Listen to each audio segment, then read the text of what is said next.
በአዲስ አበባ ከተማ አስተዳደር ከ200 ሺህ በላይ የመንግስት ሰራተኞች እንደሚገኙ መረጃዎች ይጠቁማሉ። የሰራተኛ ደረጃው ቢለያይም የተለያዩ ጥያቄዎችን በተለያዩ ሁኔታዎች ሲያነሳ ይደመጣል። ከተማ አስተዳደሩ ከሰራተኞች በኩል የሚነሱ የተለያዩ ጥያቄዎችን እያስተናገደ ለምላሻቸውም አበክሮ እየሰራ እንደሚገኝ አስታውቋል። ይህን መሰረት በማድረግ ባለፉት ጊዜያት በከተማ አስተዳደሩ ከፍተኛ የስራ ኃላፊዎች የተመራ የውይይት መድረክ ከተለያዩ ሴክተር ሰራተኞች ጋር ሲካሄድ ቆይቷል። የዚሁ አካል የሆነ የውይይት መድረክ ከአዲስ አበባ የቴክኒክና ሙያ ማሰልጠኛ ኮሌጆች ከተውጣጡ አሰልጣኞችና የኮሌጅ አመራሮች ጋር ተካሂዷል። በውይይት መድረኩ የተሳተፉ መምህራን በአዲስ አበባ ከተማ እየተከናወኑ ላሉ የልማት ስራዎች ያላቸውን አድናቆት ተጠቁመው ከልማት ስራው ጎን መሆናቸውን ገልጸዋል። ብዙ የተሰሩ ስራዎች አሉ እንደ ከተማ በጣም ጥሩ ነው። ዘርዝረን ማንጨርሳቸው ከሰፊ ቻሌንጆች ጋር ብዙ ስራዎች ሰርተዋል። ይበል የሚያሰኝ ነው። ነገ የሚቀጥል የተሰሩ ስራዎችን አፕሪሼት አድርጌ ያልፋለሁ። ከዚህ በፊት ያው ብዙ ጥያቄዎች ነበሩኝ። ለምንድን ነው ይሄ መንግስት ሰው ላይ የማይሰራው ከተማ ላይ ብቻ ወይም ደግሞ መንገድ ላይ ብቻ የሚሰራው በምክንያት ነው የሚለው ጥያቄ መልስ እንዲያገኝ ሆኗል። በጣም ደስ የሚሉ ሊያበረታቱ የሚገቡ ስራዎች ተሰርቷል። ተሳታፊዎቹ በከተማ አስተዳደሩ እየተከናወኑ ባሉ ስራዎች ከመደነቃቸው ባለፈ እንደ መንግስት ሰራተኛ ያላቸውን ጥያቄዎችም አቅርበዋል። ይሄን ኑሮ እየገፋን ኢኮኖሚውንም ቢሆን ማለት ነው የዛሬ 4 አመት የነበረው የገበያ ዋጋና አሁን ላይ ያለው የገበያ ዋጋ እናንተ መምታቁት ነው። ስለዚህ ምን ታስቦ ነው በኢኮኖሚ ደረጃ እያንዳንዳችን ከግል ኪሳችን አቋያ ስናየው የሚፈትኑን የኑሮ ሁኔታዎች የኢንፍሌሽን ሁኔታ አለ። ትክክል ነው ጥያቄዎቹ መነሳታቸው። ግን እንደ ሀገር ዘላቂ የሆነ ኢኮኖሚ ስርዓት ከመገንባት አይን ስንመለከተው የሀገር የነበረበት ፈተና ታልፎ አሁን ላይ ምናልባትም በዓለም ባንክም በአይኤምኤፍም በሌሎችም ተቋማት ጭምር እውቅና የሚሰጠው ምናልባት የዴሲማል ጉዳይ ካልሆነ በስተቀር በእድገቱ ላይ ምንም አይነት ልዩነት በሌለው ሁኔታ የዚህ ሀገር የኢኮኖሚ እድገት እያንሰራራ ያለ መሆኑን ማረጋገጥ ይቻላል። በቀጥታ የናንተን የኑሮ ጫና የሚጋራ ስራዎች ተሰርተዋል። ለምሳሌ ብዙዎቻችሁ ልጆች አሏችሁ።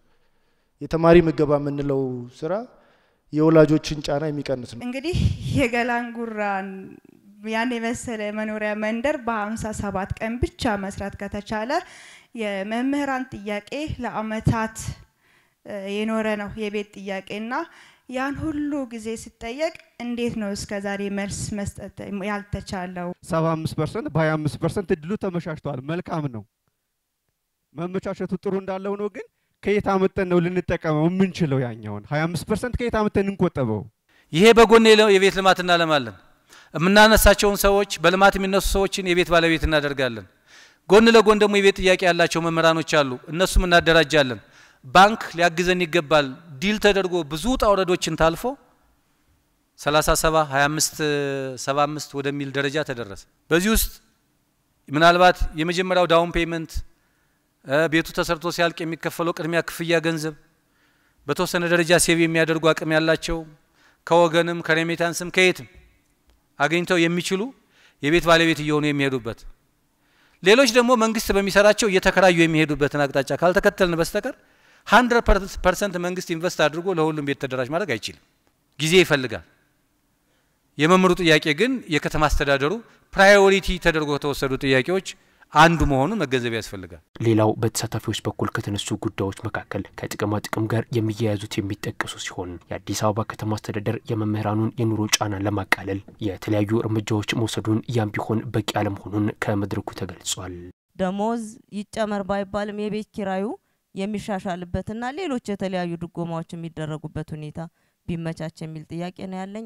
ከተማ አስተዳደሩ የመምህራን ጫና መቀነስ አለብን ሲባል ይህንንም 2014 ነው ከ850 ብር ወደ 3000 ድጎማ የኑሮ መደጎሚያ ያስፈልጋል መምህር ብለን የወሰነው ይሄው ካቢኔ ነው። አሁን ያለው ካቢኔ ነው።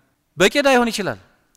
ግን ካለን እንዴት አድርገን ነው የምናግዘው የሚል እይታ በመያዝ ነው። ይሄ ድጎማ ነው ሁሉንም የቤት ኪራይ ይሸፍናል ወይም ይከፍላል ተብሎ ታሳቢ ተደርጎ አይደለም። ግን መምህሩ ላይ ያለውን ጫና ለመጋራት ችግሩን ትክክለኛም ጥያቄም ስለነበረ ይሄንን ከተማ አስተዳደሩ ወስዶ እየሰራ ነው ያለው። እንደ ከተማም እንደ ሀገርም እየጀመርናቸውን ስራዎች እያሰፋን ስንሄድ የበለጠ መልስ እያገኘ ይሄዳል ማለት ነው። ጤና መድንን በተመለከተ በደንብ ብንታሰብ፣ ምክንያቱም መቆጠብ አልችልም እያለ ያለ ሰውዬ አይበለውና ከታመመ በጣም ከባድ ነው የሚሆነው።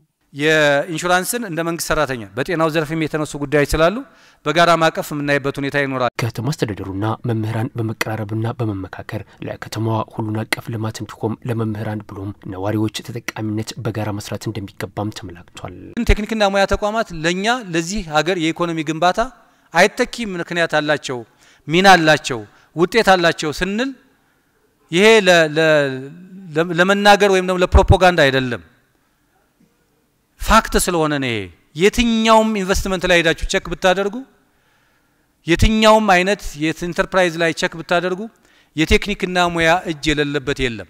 አሁን ለተፈጠሩ ኢንተርፕራይዞች አሁን ኢንዱስትሪያሊስቱ ነው ማሽን ለሚያንቀሳቅሱ ባለሙያዎች አሁን ጋርመንት ላይ ያሉ ባለሙያዎች እዚህ ያላችሁት አሰልጣኞች ሚና ከፍተኛ ነው። በውስጥ አደረጃጀታቸውም በቴክኖሎጂ አቅማቸውም ኢኩዊፕድ ማድረግ ከቻሉ በዛ ደረጃ የተሟሉ ተቋማት መሆን ከቻሉ እናንተም ለዛ ዝግጁ እስከሆናችሁ ድረስ እናንተ ያነሳችኋቸው ጥያቄዎች ደረጃ በደረጃ ይፈታሉ። የማይፈታ ችግር የለም። የአዲስ አበባ ከተማ አስተዳደር ደግሞ ከተቋማቶቹ ጋር በቅርበት ለመስራት ጥያቄዎችን ለመፍታት የሚያስችል ቁመና አለው። በዚያ ረክ አንደርስታንዲንጉ እንዲኖር ለማለት ነው።